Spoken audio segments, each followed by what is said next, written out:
본문 하박국 3장 16절부터 19절의 본문을 가지고 제목을 그래도 나는 여호와로 즐거워하리라 라고 제목을 한번 잡아봤습니다. 여러분들 한번 이 제목을 여러분들 잘 기억해 두셨다가 이제 끝에 제가 다시 한번 물어볼 때 한번 생각해 보시기 바랍니다. 지난 두 토요일 수요 예배에 걸쳐서 우리가 하박국 1장, 2장 또 오늘 마지막 3장을 다 커버를 합니다. 하박국 시대의 역사적 배경을 잠깐 정리를 하자면 대외적으로 굉장히 힘들었던 시기였습니다. 이스라엘 나라가 남과 북으로 나눠지게 되고 또 나눠지고 나서 북이스라엘은 아수르라는 나라에 의해서 멸망된 후였습니다. 100여 년의 시간이 지나서 이제 남유다를 압박했던 이 아수르가 이제는 쇠퇴해져 가고 있습니다. 그리고 신흥 강국이 부상하는데 바로 바벨론입니다. 그래서 하박국은 이 아수르의 수도인 느느웨가 이 바벨론으로부터 점령당하는 사건, 그리고 요시야라고 하는 이 왕, 그 배경이 있었던 곳입니다. 결국에는 이 요시야라는 이 왕이 이스라엘에게 유다에게 했던 일을 생각해 보면 어떤 왕이었냐면, 등극한 후에 율법책을 발견하고 하나님의 말씀을 읽는 요시야 왕을 통해서 소위 말하는 그 시대의 종교개혁이 다시 한번 일어나게 됩니다. 성전이 회복되고 유월절이 다시 제정되는 그런 거룩한 모습들이 회복되고 있었던 동시에 이 요시야 왕이 그 하란 전투와 갈그미스 전투에서 아수르 군대에 의해서 이제 패배를 당하는 그런 모습을 보고 또 결국에는 이 요시야 왕이 전사하게 됩니다. 신앙에 다시 한번 깨우침을 일으켰던 왕, 그리고 이 왕을 통해서 뭔가 나라를 외부로부터 보호할 수 있는 그런 믿었던 왕이 결국에는 죽게 됨으로써 나라가 굉장히 힘들어진 상태였습니다. 그런데 문제는 이러한 외부적인 내용 외에도 하박국이 내부를 들여다보니까 이 백성들이 패역할 대로 패역해 가고 있는 모습을 또한 보게 됩니다. 그런 상황에서 놓인 이 하박국의 찬양이 바로 오늘 우리가 읽은 이 3장의 찬양입니다. 하박국 3장에 걸쳐서 짧은 예언서지만 굉장히 좀 독특한 예언서이기도 합니다. 많은 예언서는 하나님께서 선지자를 통해서 백성들에게 말씀하는 방식으로 진행이 되는데, 하박국은 반대입니다. 선지자가 먼저 하나님께 묻습니다. 여호와여, 내가 부르짖어도 주께서 듣지 아니하시니 어느 때까지입니까? 외부적으로 믿었던 왕이 죽고 종교적으로 깨우쳤던 그런 왕이 죽고 믿을 만한 사람이 이제 죽은 상태에서 내부를 들여다보니 유다 안에는 가득한 폭력과 불의와 죄악이 있었다는 겁니다. 그리고 그 앞에서 그것을 가지고 하나님 앞에서 탄식을 합니다. 하나님의 백성이라는 사람이 율법을 무시하고 정의를 굽게 하고 악인이 의인의 애워싸는 현실을 보며 괴로워하고 있는 모습이 바로 1장과 2장에 나오는 하박국의 모습입니다. 그런데 하박국의 하나님의 대답은 늘 기도하는 사람들이 가진 마음에 기대하는 것과 전혀 다른 방식으로 하박국에도 반응을 하셨습니다. 하나님이 뭐라고 말씀하셨냐면, 내가 갈대아 사람 곧 바벨론을 일으키게 했다라고 말씀하십니다. 유다의 죄를 심판하기 위해서 유다보다 더 잔인하고 더 교만한 제국을 도구로 사용하시겠다는 말씀을 하셨습니다. 그래서 하박국은 더 큰 질문에 빠집니다. 어떻게 거룩하신 하나님께서 어떻게 악한 바벨론을 사용할 수 있을까? 그러나 하나님은 하박국에게 모든 것을 설명해 주기보다는 믿음의 귀를 보여주십니다.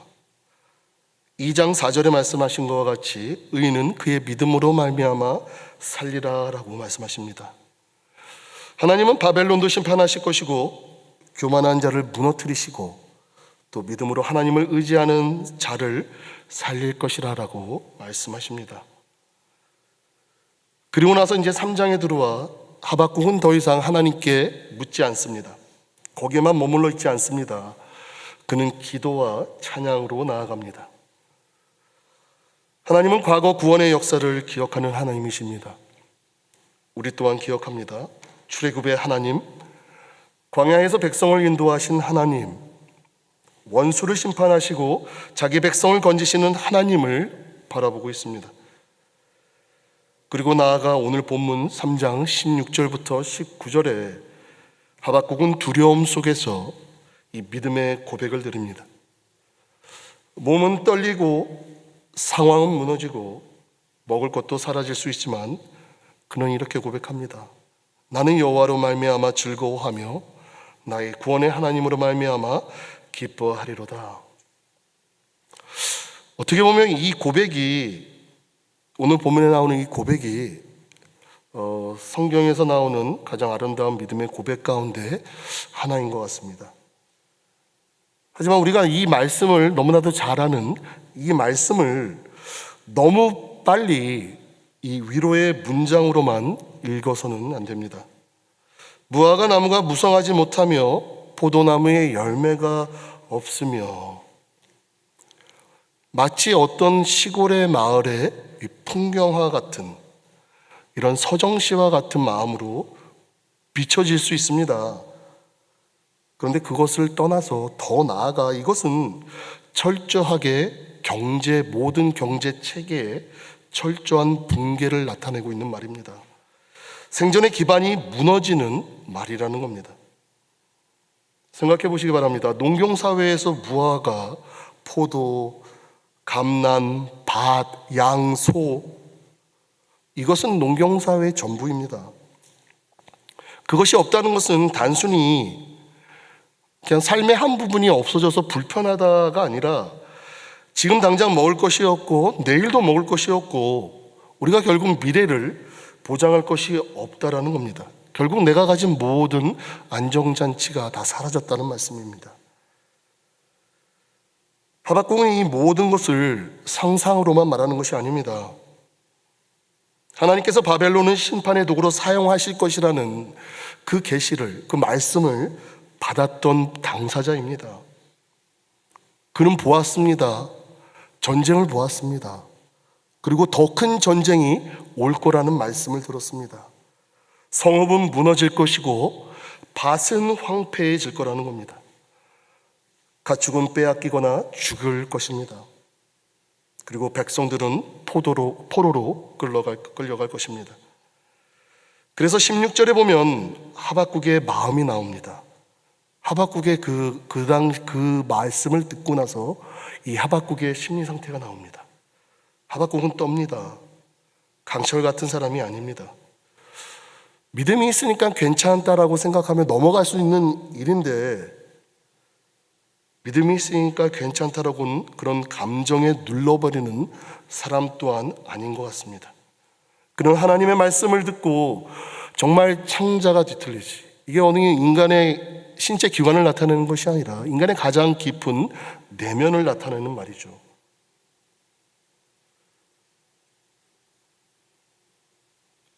우리의 속이 뒤집혀지고 정말 입술이 떨리고 뼈가 썩는 것과 같은 그런 두려움을 느꼈다는 겁니다.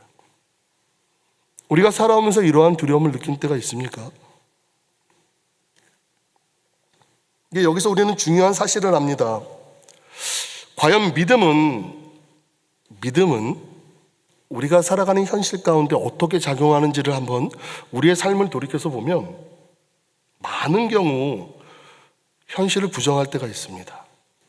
그런데 오늘 말씀을 보면 결코 믿음은 현실을 부정하는 것이 아니다라는 겁니다. 또한 믿음은 고난을 결코 작게 말하는 것 또한 아니라는 겁니다. 그리고 나아가 믿음은 아픔을 느끼는 척하지 않는 그런 것 또한 아닙니다. 하박국은 현실을 똑바로 보고 있습니다. 심판의 무게를 알게 됩니다. 자기 민족이 겪게 될 고통 속에서 정말 몸이 무너질 것만과 같은 그러한 심정으로 지금 떨고 있는 겁니다. 전쟁을 겪은 세대들은 전쟁의 무서움을 압니다. 불과 작년에 겪었던 전쟁이 내년에 올해도 또 일어난다고 하면 겨우 맺어진 평화협정이 없어지고 내년에 또한 전쟁이 일어난다라고 하면 그러한 사람들이 느끼는 심정은 전쟁을 느끼지 않은 사람들과 철저하게 다를 겁니다. 하박국의 심정이 바로 몸이 무너질 것만 같은 떠는 상태였다는 겁니다. 근데 놀라운 것은 그는 그 자리에서 하나님께 등을 돌리지 않았다는 겁니다. 오히려 그 두려움을 안고 하나님 앞에 서는 그의 모습을 볼 수 있습니다. 바로 이것이 우리가 믿는 개혁신앙 아닙니까? 우리가 믿는 신앙이 뭡니까? 하나님의 주권을 믿지 않습니까? 하나님께서 만물을 다스린다라고 우리는 고백합니다. 그런데 여러분, 하나님의 주권은 우리의 고통을 가볍게 만드는 교리가 아닙니다. 하나님은 주권자시니까 울지 마. 너는 믿음이 있으니까 이런 거 걱정하지 마. 이게 아니라 말씀에 나오는 하나님은 우리의 눈물과 우리의 고통을 무시하는 하나님이 아니십니다. 하나님의 주권은 눈물 가운데서도 세상이 혼돈의 손에 맡겨지는 것이 아니라 언약의 하나님 손안에 아직까지 있다라는 것을 보게 되는 믿음입니다. 바로 언약의 하나님을 믿는 믿음입니다. 하나님은 바벨론보다 크십니다. 유다의 죄보다 크십니다. 역사의 혼란보다 크십니다. 그리고 무엇보다도 우리의 인생보다 크십니다. 바로 하박국의 질문은 처음에 이랬습니다. 하나님, 왜 악을 그냥 두십니까? 그런데 하나님께서 대답하셨을 때 그 대답은 더 어려운 문제를 가져다 줍니다. 내가 바벨론을 일으키겠다. 그래서 하박국은 다시 묻습니다. 거룩하신 하나님께서 어떻게 더 악한 자들을 사용하십니까? 그런데 여러분들, 우리도 그렇지 않습니까? 기도했는데 상황이 더 복잡해질 때가 있습니다. 정말 하나님의 뜻을 알고 싶어서 엎드러졌는데 답이 아니라 더 깊은 기다림을 받을 때가 있지 않습니까? 그때 하나님은 하박국에게 모든 이유를 낱낱이 설명하지 않으셨습니다. 대신 한 말씀 하셨습니다. 의인은 그의 믿음으로 말미암아 살리라. 이 말씀은 정말 심장과 같은 말씀입니다. 사도 바울을 보면 로마와 갈라디아에서 이 말씀을 통해서 복음의 진리를 증거합니다. 사람은 자기 행위로 의롭다함을 받는 것이 아닙니다. 율법의 공로로 하나님 앞에 서는 것 또한 아닙니다. 오직 믿음으로, 오직 은혜로, 오직 그리스도 안에서 의롭다함을 받습니다. 그래서 하박국의 믿음은 그냥 막연한 낙관주의가 아닙니다. 언젠가 좋아지겠지. 야, 이렇게 그냥 지나가다 보면 하나님께서 어떻게 해주시겠지. 누군가가 와서 도와주겠지. 하나님의 언약과 약속을 붙드는 것, 이게 바로 믿음 아닙니까? 그리고 신약의 빛 아래에서는 우리는 이 믿음의 중심이 바로 예수 그리스도이심을 우리는 알 수 있습니다. 하박국은 하나님 앞에, 하나님 심판 앞에 떨고 있습니다. 여러분들, 죄는 가볍지 않습니다. 유다의 불의는 그냥 넘어갈 수 없습니다. 왜냐하면 하나님은 거룩하시고 공의로운 하나님이시기 때문입니다. 반드시 그에 대한 죄를 심판하십니다. 그런데 복음은 뭡니까? 하나님의 심판이 결국 누구에게 임합니까? 우리의 죄를 대신 지신 예수 그리스도께 임했었습니다. 십자가에서 바로 이러한 하나님의 공의와 하나님의 긍휼이 만납니다. 하나님은 죄를 그냥 눈 감아 주시는 분이 아닙니다. 자기 아들에게 우리의 죄를 담당하게 하셨습니다. 그리고 그리스도께서 우리를 위해 그 저주를 받으심으로 우리는 하나님 앞에서 생명을 얻을 수 있었습니다. 그래서 하박국의 고백은 그리스도 안에서 더 깊어지는 것 같습니다. 무화과 나무가 무성하지 못하여도 이 말은 우리의 삶의 모든 조건이 무너질 수 있다는 말입니다. 건강이 흔들릴 수 있습니다. 직장이 흔들릴 수 있습니다. 가정이 흔들릴 수 있습니다. 자녀 문제로 마음이 무너져 내릴 수 있습니다. 교회의 형편이 어려워지고 나라와 시대가 혼란스럽고 또 내가 세운 계획이 정말 철저하게 산산이 조각날 수 있습니다. 그러나 그리스도께서 십자가에서 우리를 위해 죽으시고 부활하셨다라면 우리들에게는 결코 빼앗을 수 없는 것이 있습니다. 바로 그것이 하나님 자신입니다. 구원의 하나님이십니다. 그리스도 안에서 우리를 자기 백성 삼으신 이 언약의 하나님이십니다. 그래서 하박국은 나는 여호와로 말미암아 즐거워하며라고 말합니다. 그는 하나님의 선물 때문에 기뻐하는 것이 아니라 하나님 때문에 하나님의 존재 하나로 기뻐한다는 겁니다. 물론 우리는 우리 삶 가운데 하나님께서 주시는 선물에 대해 감사해야 합니다.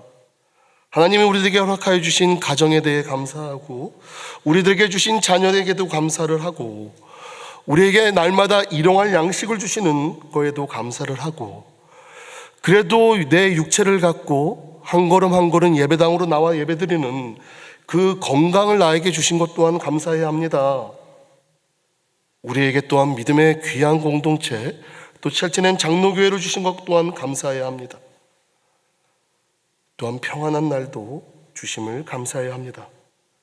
그런데 성숙한 믿음은 하나님께서 우리들에게 채워주신 이러한 선물들이 흔들릴 때 이러한 선물들을 주신 하나님께 더 깊이 나아가는 사람들이라는 겁니다. 그들의 고백이 어떤 고백이겠습니까? 주님, 내 손에는 남은 것이 별로 없습니다. 근데 나는 주님이 있습니다. 주님이 나의 구원자이십니다. 주님이 나의 힘이십니다. 바로 이것이 하박국이 드리는 고백입니다. 그래서 개역신약이 말하는 믿음은 인간 안에 있는 어떠한 영적인 능력을 나타내는 것이 아닙니다. 믿음조차도 하나님이 우리들에게 주신 선물입니다. 하나님께서 택하신 백성을 부르시고 그리스도와 함께 연합하게 하시고 성령으로 믿음을 일으키시고 끝까지 견인하신다는 겁니다. 그래서 성도의 인내는 결코 성도의 힘이 아니라 바로 하나님이 우리를 붙드심에 있습니다. 하박국이 주 여호와는 나의 힘이시다라고 말할 때 그는 자기의 마음을 다 잡아 정말 힘을 끌어내서 하는 이 말이 아닙니다. 하나님이 힘이십니다. 하나님이 나를 붙드십니다. 하나님이 사슴의 발처럼 험한 곳을 걷게 하십니다. 여러분들, 사슴의 발은 그냥 평지, 평평한 평지, 풀밭에 놓여있는 그냥 드넓은 평지를 걷는 발이 아닙니다. 높은 곳, 험한 곳, 미끄러지는 곳, 남들이 범접할 수 없는 곳, 그런 곳을 딛는 발입니다. 하나님께서 우리를 인도하시는 길이 항상 평탄한 길이 아닙니다. 때로는 높은 곳입니다. 험난한 길입니다. 그 누구도 갈 수 없는 길입니다. 두려운 곳입니다. 정말 발을 한순간 잘못 디디면 떨어질 것 같은 그런 길입니다. 그런데 하나님은 그 길을 없애 주시겠다라고만 약속하지 않으십니다. 그 길에서 우리들의 발을 붙들어 주시겠다라고 약속하십니다. 그래서 성도들은 고난이 없어서 기뻐하는 사람이 아니라 고난 속에서도 하나님이 나의 힘이시기에 다시 설 수 있기 때문에 기뻐하는 사람입니다. 그리고 이 모든 믿음의 완성은 바로 예수 그리스도 안에 있습니다. 예수님은 십자가 앞에서 두려움을 모르시는 척하지 않으셨습니다. 겟세마네에서 심히 고민하며 죽게 되었다라고 말씀하셨습니다. 땀이 핏방울같이 되도록 기도하셨습니다. 그러나 주님은 아버지의 뜻에 순종하셨습니다. 내 뜻대로 마옵시고 아버지의 뜻대로 하옵소서. 이 하박국이 두려움 속에서도 기다리는 믿음을 보였다라고 하면 예수 그리스도는 그 믿음의 완전한 순종을 이루셨습니다. 그리고 그 순종으로 우리 모두를 살리셨습니다. 그래서 우리가 너무나도 잘 알고 있는 이 16절부터 19절 이 본문 말씀을 읽을 때 그냥 단순히 나도 강해져야 되겠다라고 결심하는 데서 멈추면 안 됩니다. 우리는 항상 그리스도를 봐야 합니다. 우리는 먼저 그리스도를 봐야 합니다. 나의 믿음이 약할 때에도 그리스도의 믿음과 순종은 언제나 완전합니다. 내가 흔들릴 때도 그리스도는 흔들리지 않습니다. 내가 죄와 두려움 속에서 정말 무너져 내릴 때 그리스도는 십자가와 부활로 우리를 굳게 붙들고 계십니다. 그래서 성도에게 뿜은 항상 자기 상태에 근거하지 않고 그리스도의 완성된 그 구원에 근거합니다. 그럼 과연 이 말씀을 듣고 우리는 우리의 삶을 어떻게 살아가야 되겠습니까? 우리는 먼저 두려움을 믿음 없는 것으로 정죄해서는 안 될 줄 믿습니다. 하박국도 떨었습니다. 믿음의 사람은 떨 수 있습니다. 중요한 것은 그 두려움이 있을 때 어디로 가느냐입니다. 두려움이 우리를 원망과 냉소로 끌고 가게 하지 말고 그 두려움이 우리를 오히려 기도의 자리로 끌고 나와야 합니다. 정말 내가 두렵습니다, 주님. 그런데 내가 주님 앞에 섭니다. 이것이 믿음의 시작 아닐까요? 또한 기쁨의 근거를 우리가 환경에서 찾지 말고 하나님께로 옮겨야 될 줄 믿습니다. 일이 잘 풀릴 때만 하나님은 선하다라고 말하기가 쉽습니다. 우리 삶에 아무것도 걱정이 없을 때 모든 것이 하나님의 은혜인 줄 고백할 때가 많습니다. 그런데 하박국은 아무것도 남아있지 않을 때에도 나는 구원의 하나님을 붙들겠다라고 고백하고 있습니다. 여러분들의 이러한 감사의 제목을 한번 생각해 보시기 바랍니다.